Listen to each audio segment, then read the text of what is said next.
Assalamu alaikum wa rahmatullahi wa barakatuh. J'espère que vous allez bien depuis hier et que vous avez passé une bonne journée, une bonne deuxième journée en ce mois béni de Ramadan. Et aujourd'hui, Inch'Allah, on va poursuivre dans le récit de l'histoire du prophète Adam alayhi salam et des prophètes qui l'ont suivi. Bismillahirrahmanirrahim. Alhamdulillahi rabbil alamin. وصلى الله وسلم على سيدنا محمد طه الأمين وعلى آله وصحبه الطيبين الطاهرين اللهم لا سهل إلا ما جعلته سهلا وأنت يا حي يا قيوم تجعل الحزن إذا شئت سهلا اللهم علمنا ما جهلنا وذكرنا ما نسينا وانفعنا بما علمتنا وزدنا علما.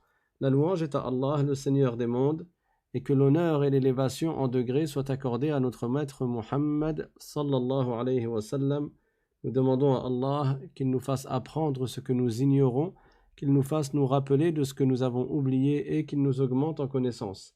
Et nous lui demandons de nous préserver de l'état des gens de l'enfer, et nous demandons à Allah de nous accorder une intention sincère. Lillahi ta'ala, on apprend la science de la religion afin d'en tirer les leçons et afin d'œuvrer conformément à ce que nous apprenons. Et dans les récits des prophètes, wassalam, il y a énormément de leçons à tirer, il y a énormément de morale, comme nous allons le voir, incha'Allah ta'ala, en ce mois béni. Donc, le prophète Adam, alayhi salam, nous avons expliqué qu'il a été créé en tant que premier homme, premier être humain, et il n'est pas descendant d'un singe, contrairement à ce qu'a prétendu Darwin. Nous avons dit également qu'un ange a été envoyé par Allah subhanahu wa ta'ala pour prendre différentes sortes de terres, et il les a emmenés au paradis où le corps de Adam alayhi salam a été formé avec cette terre-là et avec de l'eau. Puis l'âme est entrée dans son corps et il a éternué et il a dit « Alhamdulillah ». Ensuite, il lui a été ordonné d'aller voir des anges qui étaient présents dans le paradis et de leur passer le salam. Et il leur a dit « Assalamu alaykum ». Alors les anges lui ont répondu « Wa alaykum assalam wa rahmatullah ». Et c'est ainsi en islam, même quand quelqu'un te fait une salutation, tu réponds soit par la même salutation, soit par une salutation encore meilleure. Quand quelqu'un agit en bien avec toi, tu agis en bien de la même manière ou tu agis encore mieux avec lui. Et ça, c'est déjà un des enseignements de l'islam et ils sont nombreux, ces enseignements, comme nous allons le voir au fil des cours, bi'idhnillahi ta'ala. Allah ta'ala dit dans le Coran وَإِذَا حُيِّيتُمْ بِتَحِيَّةٍ فَحَيُّوا بِأَحْسَنَ مِنْهَا أَوْ رُدُّوهَا. C'est-à-dire, et lorsque l'on vous salue, alors répondez à cette salutation par mieux ou au moins par la même. Et c'est pour cela que si quelqu'un te dit Assalamu alaykum, tu lui réponds au minimum Wa alaykum assalam. Mais tu peux dire Wa alaykum assalam wa rahmatullah et tu peux dire également Wa alaykum assalam wa rahmatullahi wa barakatuh. Pour chacune de ces trois parties, tu gagnes 10 récompenses. Et si quelqu'un te dit Assalamu alaykum wa rahmatullah, tu réponds au minimum en disant Wa alaykum assalam wa rahmatullah. Et si tu le souhaites, tu dis Wa alaykum assalam wa rahmatullahi wa barakatuh. Et si quelqu'un te dit Assalamu alaykum wa rahmatullah wa barakatuh, alors tu réponds Wa alaykum assalam wa rahmatullah wa barakatuh. Donc le prophète Adam alayhi salam a passé le salam aux anges qui lui ont répondu wa alayka salam wa rahmatullah wa rahmatullah. Ensuite, nous avons dit que Adam alayhi salam est descendu du paradis avec sa femme Ève qui a été créée également, Hawa. Donc là je fais un résumé parce que nous avons déjà expliqué cela hier, et qu'ils ont eu des enfants. Ils ont eu exactement 40 Hawa a eu 40 grossesses. Donc elle a accouché 40 fois. Et chacune de ces 40 fois, excepté la dernière, elle a eu un garçon et une fille. À chaque fois, elle a eu des jumeaux. Un garçon et une fille. Un garçon et une fille. Et une fois, elle a eu un garçon avec sa sœur. Et ce garçon s'appelait Qabil. Et une autre fois, elle a eu un garçon avec sa sœur, et ce garçon-là s'appelait Habil. Et le Coran nous apprend une histoire qui a eu lieu entre Qabil et Habil, de laquelle nous tirons également des enseignements. Comme vous savez, Adam alayhi salam était un prophète, et il lui a été révélé des lois, des choses qui sont obligatoires, et des choses qui sont interdites. Et il était un devoir pour sa descendance d'appliquer les lois de l'islam, d'appliquer les lois de se soumettre à Allah subhanahu wa ta'ala. Et à cette époque-là, comme j'ai dit hier, tous les êtres humains étaient encore croyants, étaient musulmans. C'est-à-dire que ce qui s'oppose à l'islam, qu'on appelle la mécréance, n'était pas encore parmi les humains, n'existait pas encore parmi les êtres humains à cette époque-là. Et j'insiste sur le terme les êtres humains, parce qu'il y avait déjà quelqu'un qui était non-croyant, qui avait apostasié, et il s'agit de Iblis, et nous allons en parler tout à l'heure, incha'Allah ta'ala. Qabil et Habil, ils étaient frères, et chacun avait une sœur jumelle. Et parmi les lois qui ont été révélées au prophète Adam alayhi salam, il y avait qu'il était permis pour un homme de sa descendance de se marier avec sa sœur, tant que ce n'était pas sa sœur jumelle. Et c'est ainsi qu'a prospéré l'humanité. C'est ainsi que l'humanité s'est agrandie. Parce que Adam alayhi salam était au départ le seul être humain avec son épouse Ève, Hawa. Ils ont eu des enfants qui étaient tous des frères et sœurs. Et comme je vous ai dit hier, Allah crée toutes choses avec une sagesse. Et Allah a décrété des lois, les lois divines, les lois que nous devons suivre. Et il y a dans chacune de ces lois-là une sagesse. Et Allah sait mieux que nous ce qui est de notre intérêt pour notre vie d'ici-bas et pour l'au-delà. Donc, il était de la sagesse que d'être permis pour un homme de se marier avec sa sœur. Mais il y avait une règle, il y avait une restriction, c'est qu'il était interdit de se marier avec sa sœur jumelle. Or, Qabil, qui était le grand frère, il avait une sœur jumelle, et Habil, qui était son petit frère, avait lui aussi une sœur jumelle. Et la sœur de Habil était, ou plutôt la sœur de Qabil, était plus belle que la sœur de Habil. Mais Qabil n'avait pas le droit de se marier avec sa sœur jumelle. Et Habil a demandé sa sœur, qui est la sœur jumelle de Qabil, la sœur de son grand frère, qui était sa grande sœur, il l'a demandé en mariage. Et là, Qabil a refusé. Il a dit, ma sœur est plus belle que ta sœur, et donc je veux la garder pour moi, je ne veux pas que toi tu la prennes. Or, c'était interdit. Il a désobéi, il n'a pas accepté, il a désobéi, et il a refusé à ce que son frère prenne sa sœur jumelle en mariage. C'est alors que leur père, qui est le prophète Adam alayhi salam, il leur a indiqué quoi faire, et il leur a dit, chacun d'entre vous, qu'il fasse un sacrifice pour Allah. Et le sacrifice qui sera accepté par Allah subhanahu wa ta'ala indiquera que c'est celui qui a fait ce sacrifice-là, cette offrande, c'est lui qui méritera de se marier avec la sœur de Qabil, avec la sœur jumelle de Qabil. Et cette histoire est citée dans le Coran. Allah Ta'ala dit dans le Coran, وَاتْلُ عَلَيْهِمْ نَبَأَ ابْنَيْ آدَمَ بِالْحَقِّ إذ قربا قربانا فتقبل من أحدهما ولم يتقبل من الآخر قال لأقتلنك قال إنما يتقبل الله من المتقين لئن بسطت إلي يدك لتقتلني ما أنا بباسط يدي إليك لأقتلك إني أخاف الله رب العالمين إني أريد أن تبوء بإثمي وإثمك فتكون من أصحاب النار وذلك جزاء الظالمين فطوعت له نفسه قتل أخيه فقتله فأصبح من الخاسرين فبعث الله غرابا يبحث في الأرض ليريه كيف يواري سوءة أخيه قال يا ويلتى أعجزت أن أكون مثل هذا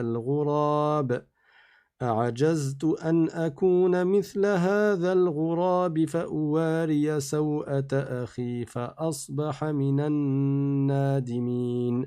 Dans ces versets du Coran, Allah subhanahu wa ta'ala dit à son prophète Muhammad sallallahu alayhi wa sallam Watlu alayhim naba abnay Adam, c'est-à-dire et raconte-leur l'histoire des deux enfants de Adam. Et comme l'ont dit beaucoup de savants, il s'agit de Qabil et Habil, que on appelle en français Caïn et Abel, je crois.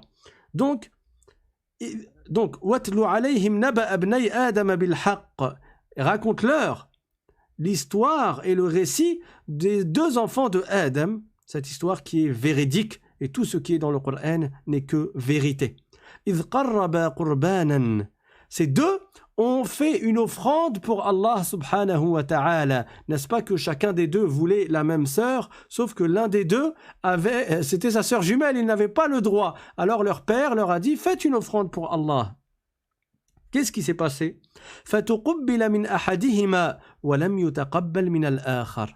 Et l'offrande a été acceptée par Allah de l'un des deux, bien sûr vous devinez c'est qui, et elle n'a pas été acceptée de l'autre. Il faut savoir que Qabil, c'est quelqu'un qui s'occupait, qui était cultivateur.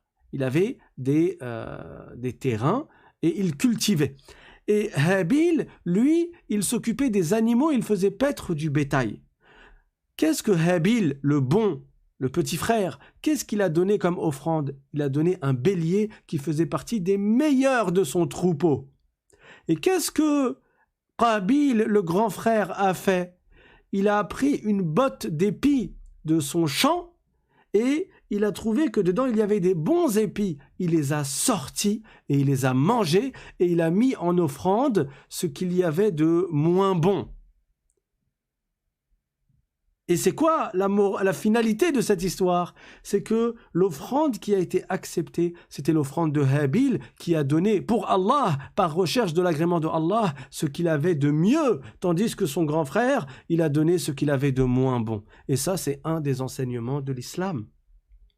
Allah Ta'ala dit dans le Coran لَن تَنَالُوا الْبِرَّ حَتَّى تُنْفِقُوا مِمَّا تُحِبُّونَ. C'est-à-dire vous n'atteindrez al-birr, qui est un haut degré de bienfaisance, que lorsque vous donnerez ce à quoi vous tenez le plus. Souvent les gens quand ils donnent, qu'est-ce qu'ils donnent? Quand ils donnent en aumône, ils donnent les restes. Il a commencé un sandwich, il voit un pauvre, il va lui donner le reste du sandwich, le reste du pain. Il va acheter ses courses, il va donner les quelques pièces qui lui restent. Il va utiliser des habits, il va donner la fin quand l'habit est usé et quand il est parti acheter un neuf. Bien sûr, c'est bien de faire cela, de faire une aumône. Et le prophète sallallahu alayhi wa sallam a dit que quand tu achètes un nouvel habit, donne l'ancien habit en aumône. Mais il y a mieux encore. C'est que tu offres ce que tu as de mieux et c'est que tu donnes ce que tu as de mieux. Tu ne manges pas et après les restes tu vas les donner. Non, tu fais un plat et tu donnes ce plat tout neuf. Et ça, tu le fais par recherche de l'agrément d'Allah subhanahu wa ta'ala et c'est ainsi que tu auras un degré encore plus élevé selon le jugement d'Allah. Qabil a donné ce qu'il avait de moins bon en offrande, alors que Habil a donné ce qu'il y avait de mieux en offrande. Et l'offrande de Habil a été accepté, signe que c'est lui qui méritait en réalité de se marier avec la sœur jumelle de Qabil. Qabil a été jaloux et il n'a pas supporté cela. Certains savants ont dit que comment le sacrifice ou l'offrande a été accepté par Allah, quel était le signe? C'est que un feu est descendu du ciel sur cette offrande-là. Et il y a des savants qui ont dit que ce bélier qu'il a donné en offrande, il a été élevé au paradis.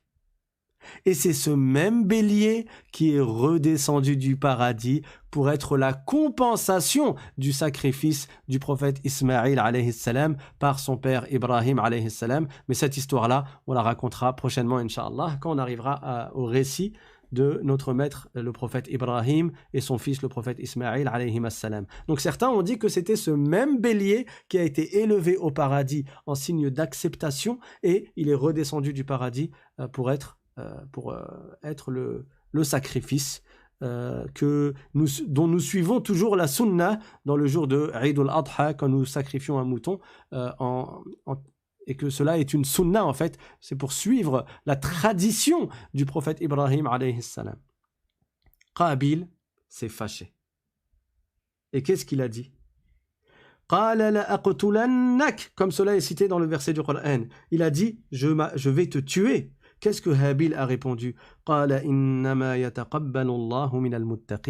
Allah agrée les actes des muttaqin, de ceux qui croient en lui, bien entendu, et qui font preuve de piété, qui lui obéissent.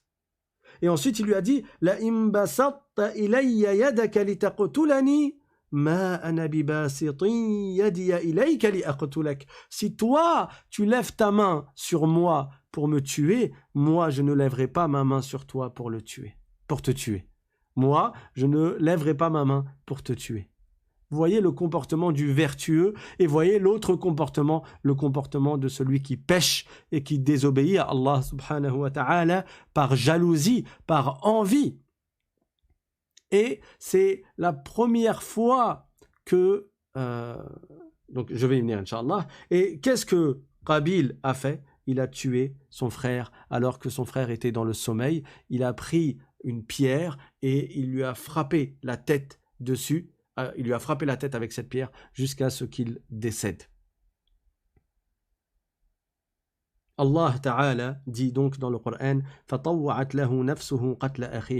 sa nafs, elle l'a poussé, son âme, son penchant, le penchant de son âme qui est mauvais, et sa tentation en fait, l'a poussé à assassiner son frère, et il l'a assassiné et il est devenu au nombre de ceux qui ont perdu, c'est-à-dire qu'il a commis un péché extrêmement grave, et c'est le premier être humain à avoir commis le péché du meurtre. Et c'est pour cela que le prophète sallallahu alayhi wa sallam a cité dans un hadith que chaque fois qu'une personne commet un péché du meurtre, commet un meurtre, alors le premier fils de Adam qui avait commis ce péché et qui avait été le précurseur de cette mauvaise tradition, le précurseur de cette mauvaise action, ce premier-là, il se charge d'un péché à chaque fois. Parce que quand tu incites les gens à faire le bien, chaque fois que ces gens feront du bien, tu gagneras des récompenses. Mais inversement, quand tu incites des gens à faire du mal, ou quand tu as entraîné des gens à commettre du mal, chaque fois que ces gens-là, ils font ce mal par ta cause, alors, parce que c'est toi qui leur as enseigné cela, alors tu te charges d'un péché, sauf si bien sûr tu t'es repenti. Mais Qabil ne s'est pas repenti. Comment le sait-on? Parce que le prophète sallallahu alayhi wa sallam nous a annoncé que Qabil se chargeait d'un péché à chaque fois. Son péché augmentait à chaque fois qu'une personne le suivait dans cette mauvaise action.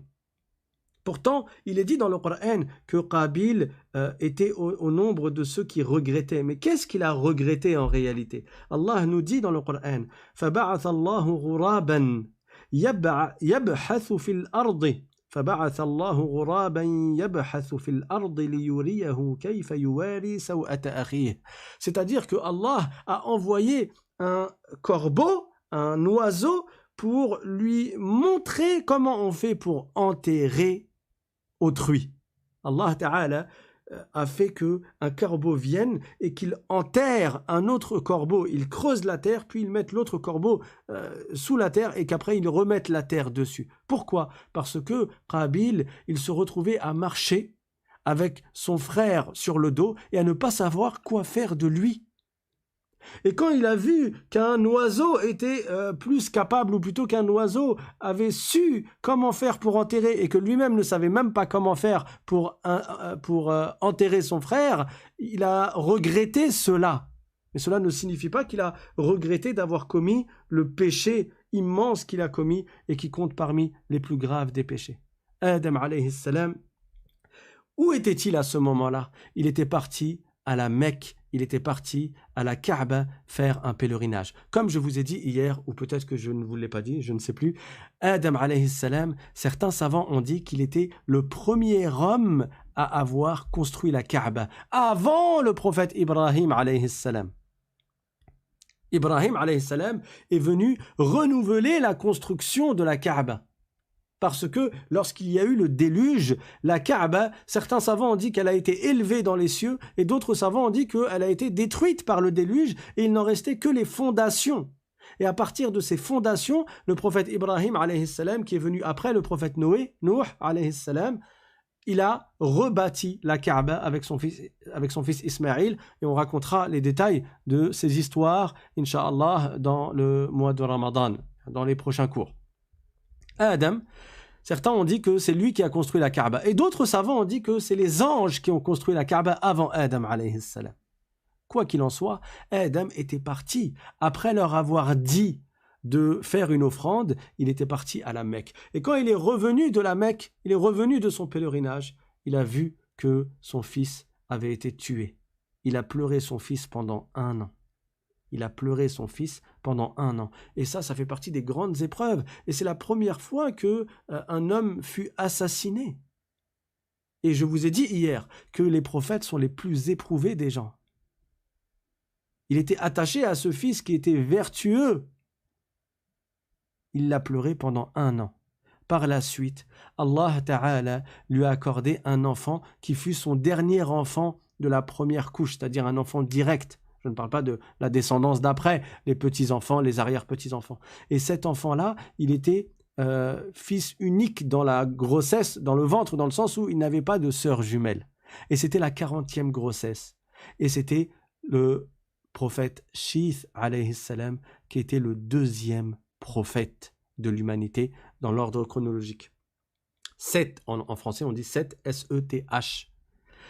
Et il a été appelé Shith. Shith, ça veut dire un don de la part d'Allah subhanahu wa ta'ala, parce que le prophète Adam alayhi salam a considéré ce fils comme un cadeau, comme un don de la part d'Allah, après avoir perdu, comme une compensation, après avoir perdu après avoir perdu Habil, qui s'est fait tuer par Qabil. Adam alayhi salam a enseigné l'islam à ses enfants. Et tous ses enfants étaient musulmans, soumis à Allah. Adam alayhi salam ne leur a pas enseigné seulement la pratique, c'est-à-dire comment faire la prière, comment jeûner, parce que oui, il leur a enseigné de jeûner et de faire la prière comme les autres prophètes, même si les prières se faisaient de manière différente entre les différents prophètes. Il leur a enseigné également les choses nécessaires à la vie. Il leur a enseigné comment faire paître les moutons. Il leur a enseigné comment semer des graines pour récolter. Il leur a enseigné comment récolter. Il leur a enseigné comment faire de la farine. Il leur a enseigné comment faire pétrir cette farine. Il leur a enseigné comment faire du pain. Il leur a enseigné comment faire des habits. Il leur a enseigné tout ça, comment il l'a su lui. C'était pas un singe, hein. C'était un prophète, un être humain qui parlait avec éloquence, comme j'ai expliqué hier. Il leur a enseigné cela et lui, il l'a reçu par révélation. L'ange Jibril, alayhi salam, l'ange Gabriel, c'est le meilleur des anges. Et on parlera un peu plus des anges plus tard, Inch'Allah. C'est le meilleur des anges et c'est lui qui est chargé de transmettre les messages aux différents prophètes et de leur transmettre la révélation, c'est-à-dire ce que eux doivent enseigner à leur communauté. Il leur a enseigné également comment construire des pièces d'or et des pièces d'argent, des pièces de monnaie, le dinar et le dirham. Et c'est Adam alayhi salam qui a construit la Kaaba selon ce qu'ont dit certains savants, et il a construit également la mosquée de Jérusalem 40 années après avoir construit la Kaaba. Tout cela, c'est Adam alayhi salam. C'est pour cela que l'on dit Adam a un très grand mérite sur tout le reste de l'humanité. Parce que beaucoup de choses que nous faisons jusqu'à nos jours, c'est Adam alayhi salam qui l'a enseigné à ses enfants, qui eux-mêmes l'ont enseigné aux générations suivantes, et ainsi de suite. Donc, Adam était bel et bien un prophète de Dieu et un envoyé de Dieu. J'insiste là-dessus, parce que malheureusement, dans certains livres qui traitent de l'islam et de l'histoire des prophètes, ou même parfois des livres qui sont faits pour les enfants, il est écrit quelque chose qui est faux, quelque chose qui est erroné. Il est écrit que le premier prophète serait le prophète Noé, Nuh alayhi salam. Or, ceci est faux. Nuh alayhi salam, c'est le premier prophète à avoir été envoyé à des gens qui ne croyaient pas en Dieu, à des gens qui adoraient autre que Dieu. C'est le premier prophète à avoir été envoyé à des associateurs, comme nous allons le voir, Inch'Allah. Mais le premier prophète à avoir été envoyé dans l'absolu, c'est bien le prophète Adam alayhi salam. Preuve en est le verset du Coran « Inna Allah astafa Adam wa Nuhan wa ala Ibrahim wa ala Imran ala al-alamin » Ce verset est très clair. Il veut dire que Allah Ta'ala a élu Adam, ainsi que Noé, ainsi que la famille de Ibrahim, ainsi que la famille de Imran, au-dessus des mondes. Il les a élus par quoi? Prenons les autres qui ont été cités, après Adam. Allah dit dans ce verset qu'il a élu, au-dessus des autres de l'humanité, au-dessus des autres, il a élu Adam, Noé. La famille de Ibrahim, c'est qui? C'est ses deux fils, Ismaïl et Ishaq, qui sont tous les deux prophètes. Noé, c'est lui aussi un prophète. Et la famille de Imran, c'est qui? Ce sont les deux enfants de Imran qui sont le prophète Moussa, Moïse, et le prophète Haroun, Aaron. Donc, tous ceux qui sont cités dans ce verset, autres que Adam, ce sont des prophètes. Alors, évidemment, Adam est également un prophète, parce que c'est ce qui les unit tous dans ce verset. Ils ont été élus par quoi? Tout comme les autres ont été élus par la prophétie, Adam est également un prophète, alayhi salatu wassalam, et c'est le premier des prophètes. Autre preuve que Adam est bel et bien un prophète. Le verset que nous avons cité précédemment sur Qabil et Habil. N'est-ce pas qu'il était permis pour eux de se marier avec leur sœur, mais pas avec leur sœur jumelle? Mais qui a décrété ça? Qui leur a dit qu'ils avaient le droit, qu'il était permis de se marier avec sa sœur, mais pas avec sa sœur jumelle? C'est bien qu'il y a eu une loi divine, c'est bien qu'il y a eu des règles. Ces règles, elles ont été transmises par qui? Par leur père. C'était donc un prophète, et c'était donc le premier prophète. Et si on reprend le verset que nous avons cité tout à l'heure, dans lequel il est dit « وَاتْلُ عَلَيْهِمْ نَبَأَ ابْنَيْ آدَمَ بِالْحَقِّ إِذْ قَرَّبَا قُرْبَانًا » C'est-à-dire, et raconte leur l'histoire des deux fils de Adam alayhi salam, qui ont fait une offrande pour Dieu. Cette offrande, d'où ils la sortent? Comment ils ont su comment faire une offrande? Cette offrande a été acceptée par l'un, pour l'un, et elle n'a pas été acceptée pour l'autre. Mais comment ils savent? Comment savoir cela? Tout ceci, on le sait à travers les prophètes. L'enseignement de ces choses-là, c'est par révélation. Et donc, ils avaient un prophète avec eux qui était leur père, le prophète Adam, alayhi salam. Et encore une autre preuve que Adam était bien un prophète. Vous connaissez tous l'histoire du voyage nocturne et de l'ascension. On l'a raconté il y a quelques semaines et il y a une playlist dans la chaîne L'Islam Simplement qui est dédiée à ce chapitre-là, à ce miracle-là du prophète Mohammed sallallahu alayhi wa sallam. On en avait fait 7 cours. Si parmi vous, il y en a qui ne les avaient pas écoutés, je vous invite à les écouter pendant les journées de Ramadan. Il y a beaucoup de leçons à tirer de ce miracle éminent. Et dans cette histoire, l'histoire du voyage nocturne et de l'ascension du prophète sallallahu alayhi wa sallam, n'est-ce pas qu'on avait dit que quand le prophète est monté dans les cieux, il est arrivé au premier ciel et il a vu le prophète Adam alayhi salam. Mais qui était dans les cieux à ce moment-là avec les anges? C'était des prophètes. Il a vu le prophète Adam au premier ciel, il a vu le prophète Yahya et Isa, Jean-Baptiste et Jésus au deuxième ciel. Ensuite, il a vu d'autres prophètes dans les autres cieux. Il a vu Yusuf alayhi salam, il a vu Idris, il a vu Haroun, il a vu Moussa, il a vu Ibrahim alayhi salam. Donc c'était tous des prophètes. Et parmi eux, il y avait Adam alayhi salam. Donc Adam, c'était bien un prophète. Et c'est le père de l'humanité, et c'était un prophète messager, étant donné qu'il est venu avec les premières lois. Ensuite, il y a un point sur lequel je souhaiterais revenir, c'est Iblis. J'ai commencé à en parler hier. Et j'ai dit que quand Adam alayhi salam a été créé au paradis, il y a un djinn qui tournait autour de lui en se demandant pourquoi tu as été créé. C'est-à-dire tu as été créé sûrement pour quelque chose d'important, pour quelque chose d'éminent, mais il se posait la question. Et un djinn, comme nous avons expliqué, c'est une créature qui est créée à partir de feu, alors qu'un ange est créé à partir de lumière. Les djinns, parmi eux, il y a des mâles et des femelles, et ils ont des descendances. Les anges, ils ne sont ni des mâles ni des femelles, et ils n'ont pas de descendance. Ils ne s'accouplent pas, ils ne se marient pas, ils ne sont ni des femmes ni des hommes, les anges. Ils font tout ce qu'Allah leur ordonne. Ils ne désobéissent jamais à Allah, comme Dieu dit dans le Coran. لا يعصون الله ما أمرهم ويفعلون ما يؤمرون. C'est-à-dire, ils font tout, ils ne désobéissent jamais en ce qu'Allah leur ordonne et ils font tout ce qui leur est ordonné de faire. Ça, c'est les anges. Et les anges ne mangent pas, ils ne boivent pas, ils ne dorment pas, ils ne se fatiguent pas, ils passent leur temps à faire des adorations. Ça n'est pas le cas des djinns. Les djinns, parmi eux, il y a des croyants et parmi eux, il y en a qui ne sont pas croyants. Parmi les croyants, parmi les musulmans, il y a des vertueux, des pieux, et il y a des pécheurs, des désobéissants. Et les djinns, ils mangent, ils boivent, ils se reproduisent.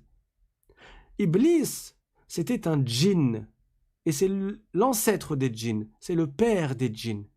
Et à cette époque, il vivait avec les anges et il adorait Allah avec les anges. Et à cette époque, on ne l'appelait pas Iblis, mais il s'appelait Azazil.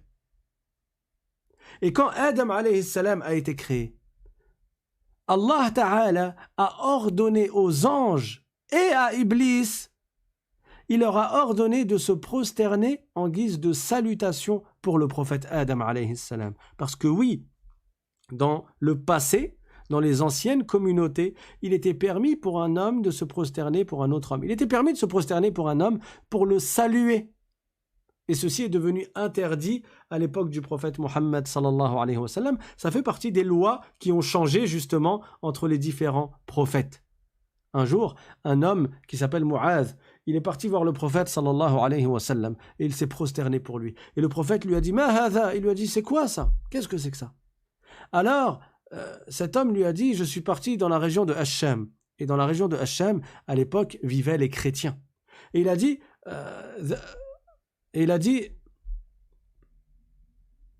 j'essaie de me rappeler du début de la phrase. Il a dit « Ra'aytuhum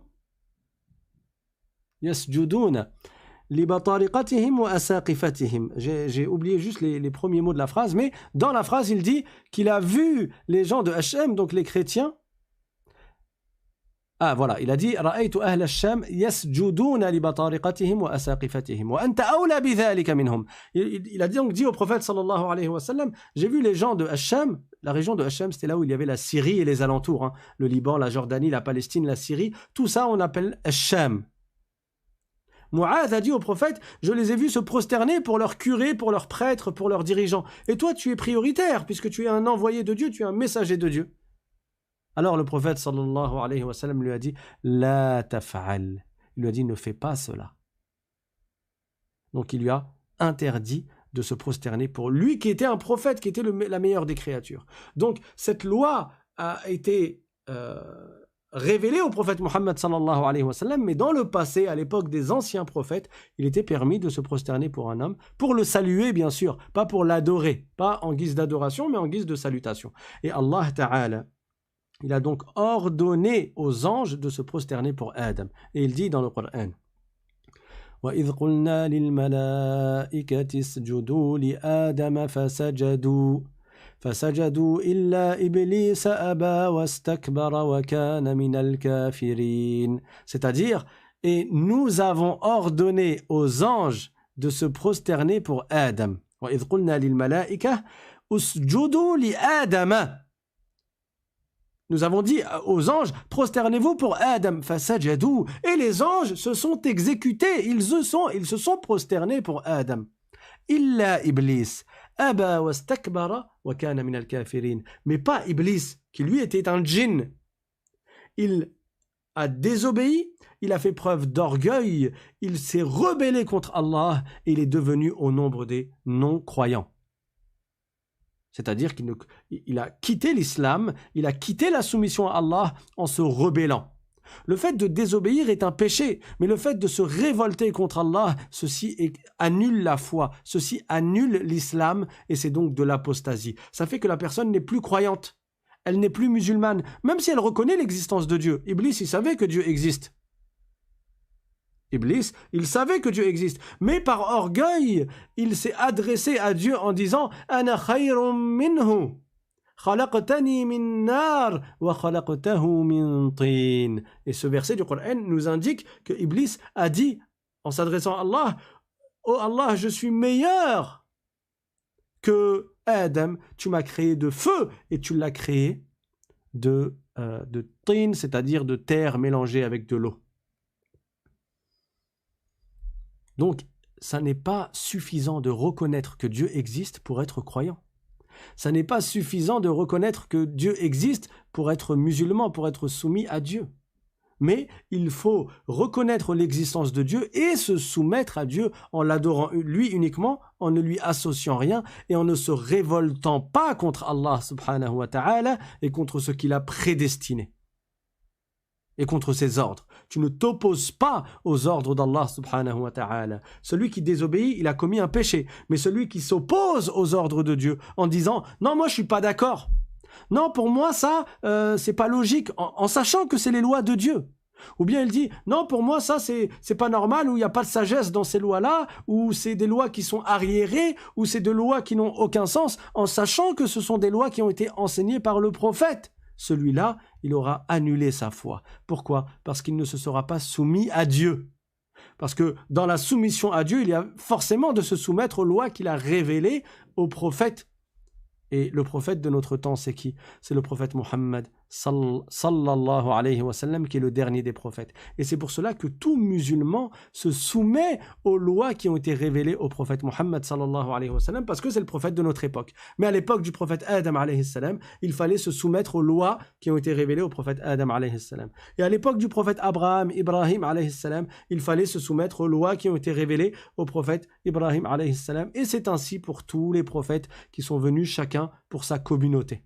Et le prophète Mohammed sallallahu alayhi wa sallam a été envoyé pour toute l'humanité et pour tous les djinns également. Allah Ta'ala dit dans le Coran un verset qui a pour sens que le prophète a été envoyé comme miséricorde pour les mondes. Pour les mondes, lil alamin, c'est-à-dire les êtres humains et les djinns. Iblis, il a refusé. Alors il a été maudit et il a été chassé du paradis. Il a été maudit et il a été chassé du paradis. Et Iblis a su qu'il était maudit. Alors il a demandé à Dieu de le laisser vivre jusqu'au souffle, c'est-à-dire jusqu'au moment où l'ange Israfil, qui est l'ange qui va souffler dans le corps et ce sera la fin du monde, puis 40 ans plus tard, il va souffler dans le corps à nouveau et ce sera la résurrection, ce sera le début du jour dernier. On parlera de cela, Inch'Allah, ultérieurement. Donc, Iblis a demandé à rester en vie jusqu'au deuxième souffle. Et Allah Ta'ala lui a refusé cela, mais il lui a accordé de vivre jusqu'au premier souffle, c'est-à-dire jusqu'à la fin du monde. Et c'est pour cela que Iblis, qui est le père des djinns, il a vécu très longtemps, puisqu'il a vécu depuis avant Adam alayhi salam, et il vit encore actuellement. C'est le père des djinns et c'est le diable. Après, tous les djinns qui le suivent dans la mécréance, on les appelle également des shayatines, des diables. Mais quand on dit le shaytan, des fois on vise par là n'importe quel diable qui n'est pas croyant, n'importe quel djinn qui n'est pas croyant. Et parfois quand on dit le shaytan, on vise le plus grand shaytan, le plus grand diable qui est Iblis. Il a été chassé du paradis. Et il est descendu sur terre. Et Adam alayhi salam et Ève, après une anecdote, une histoire qui a eu lieu entre eux, ils sont descendus. On ne dit pas qu'ils ont été chassés du paradis.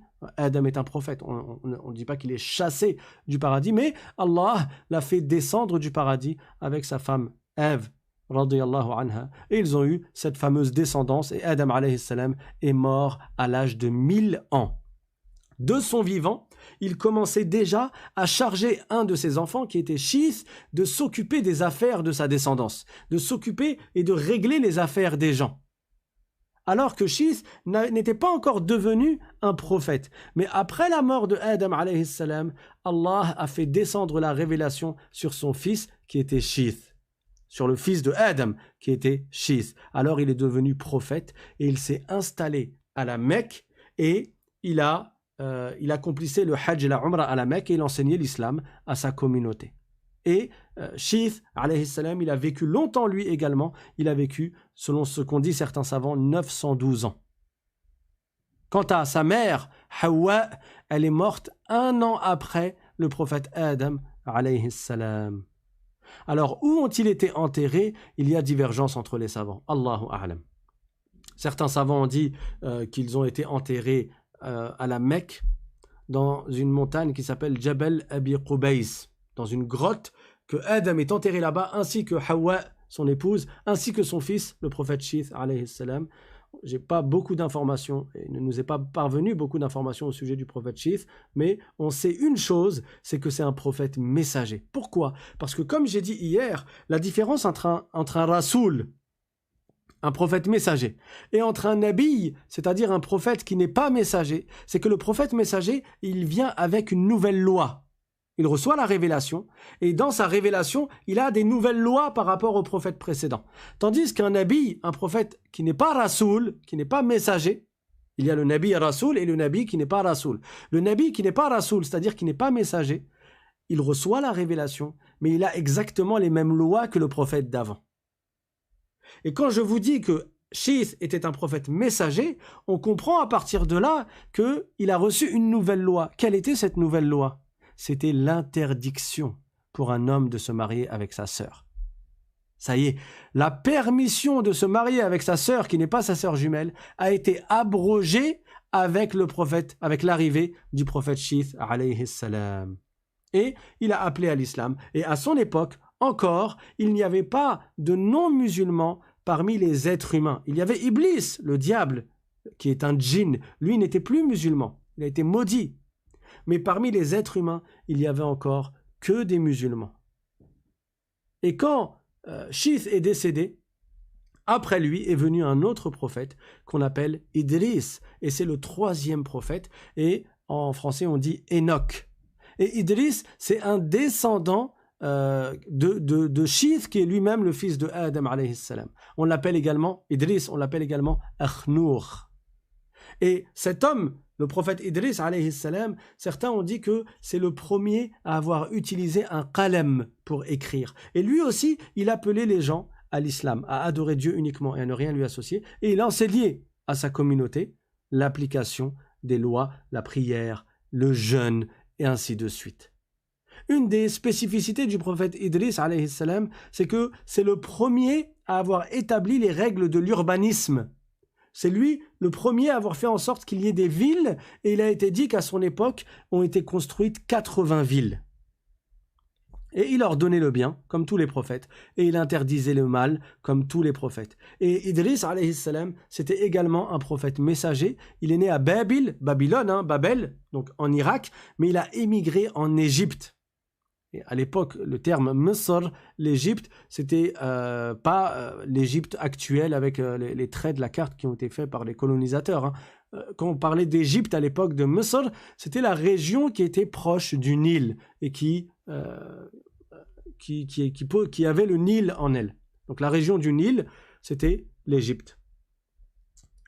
Le prophète Idris, alayhi salam, c'était également un prophète éminent et il a appelé donc à l'islam, et à son époque, tout le monde parmi les êtres humains était musulman. Sauf que quand le prophète Idris est décédé,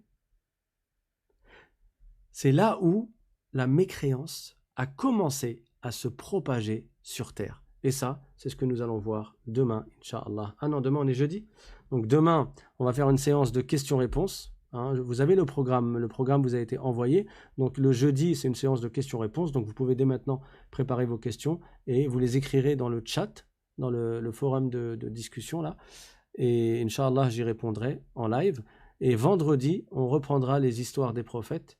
Et vendredi, donc, on parlera du 4e prophète, qui est le prophète Noé, le prophète Nuh, alayhi salam. Vous avez sûrement déjà entendu parler de lui et du déluge et de l'arche de Noé. Inch'Allah, on racontera avec un peu plus de détails cette histoire-là, qui est citée dans le Coran. Les musulmans ont foi en tout ce qui est dans le Coran. On ne dit pas, oui, ce sont des légendes, on ne sait pas, c'est vieux, ça se trouve, c'est pas vrai. Non, non, non. Le musulman, il croit totalement en tous ces récits-là qui ont été rapportés par le prophète Mohammed sallallahu alayhi wa sallam, et certains d'entre eux sont explicitement cités dans le Coran. Donc je rappelle pour les nouveaux parmi vous, même si nous sommes le même nombre qu'hier, hein, vous n'avez pas réussi le challenge aujourd'hui, qui était d'atteindre 1000 personnes. Donc Inch'Allah, ramenez chacun un nouveau demain, afin qu'il puisse profiter lui aussi des assemblées de sciences, parce qu'il y a un grand bien dedans. Et en ce mois béni, le mois de Ramadan, il est important de profiter de chaque instant pour faire le bien. Bi'idhnillahi ta'ala. Donc pour recevoir les liens des cours, il vous suffit d'envoyer un message par mail à l'islam.simplement@gmail.com. Donc je vous l'écris, l'islam.simplement@gmail.com. Vous envoyez un mail et comme ça on vous enverra à chaque fois le lien des cours par WhatsApp quelques minutes avant le cours. Inch'Allah, bon, les modérateurs aussi ils nous ont écrit, comme ça vous avez 3 fois le mail. Donc n'hésitez pas à partager cette chaîne bien sûr pour que les gens apprennent la science de la religion, et vous gagnerez bi'idhnillahi ta'ala des hasanat. Wa akhiru da'wana anil hamdulillahi rabbil alamin. وصلى الله وسلم على سيدنا محمد طه الأمين وعلى آله وصحبه الطيبين الطاهرين. سبحان ربك رب العزة عما يصفون وسلام على المرسلين والحمد لله رب العالمين. والسلام عليكم ورحمة الله تعالى وبركاته.